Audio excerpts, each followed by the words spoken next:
Well, hello and welcome to this weekend edition of the Daily Dose of Greek. And I have to get us ready because this coming week we're going to step out of the Gospel of John just for a week and we're going to read from the Apostolic Fathers just to shake it up a little bit, keep people awake.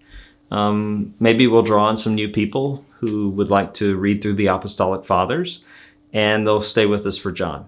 What are the Apostolic Fathers? The Apostolic Fathers are the collection of Christian writings that's earliest after the New Testament. So if we have a little collection of writings that postdates the New Testament but is part of the Christian tradition, that's the Apostolic Fathers. You say, well, where can I read the Apostolic Fathers? I would recommend this version.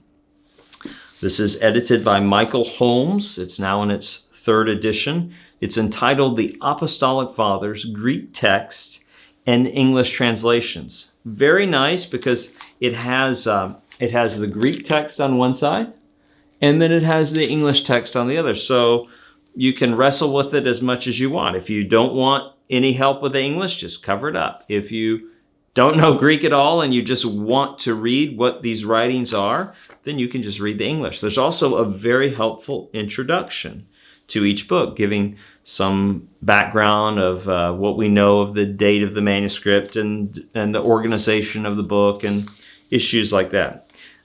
This next week, we're going to be reading from the Didache.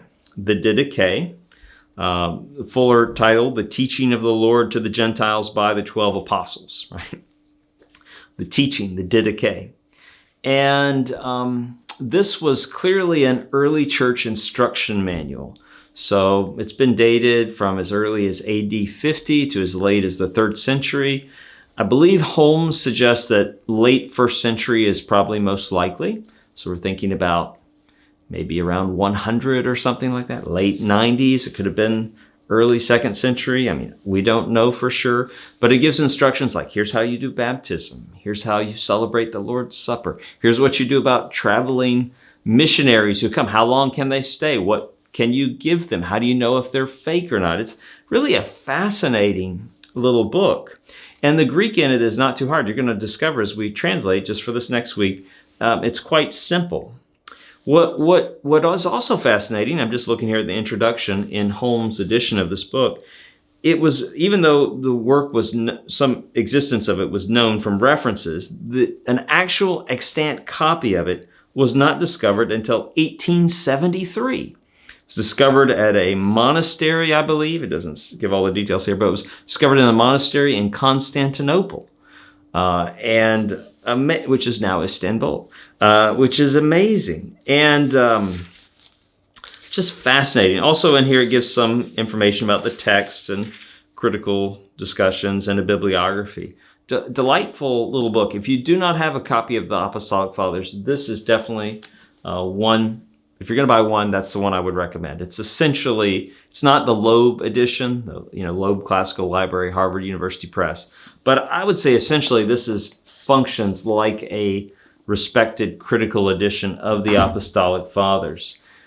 If you're spending money like crazy on Apostolic Father stuff and you want to get more, I could also recommend Alan Bandy's, I think we featured this in the past, Alan Bandy's Greek Readers Apostolic Fathers. And what he does here is he gives rare vocabulary at the bottom of the page. So if you're wanting some assistance in reading, does not give a full English translation, right? So Holmes' edition has Greek text, English translation, full English translation, and helpful introductory material.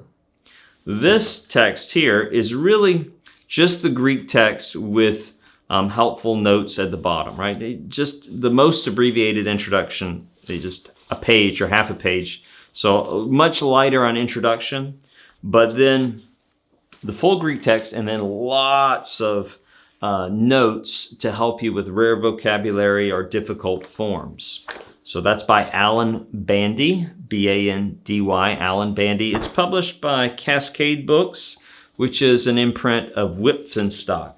I know that Glossa House also has a reader's edition of the Apostolic Fathers. We're going to have fun in the Didache this week. I can tell you, when we start working through it, you're going to be surprised, one, how easy it is for you, and two, just how intriguing to listen in to the early church discussion about how to celebrate the Lord's Supper. It's fascinating.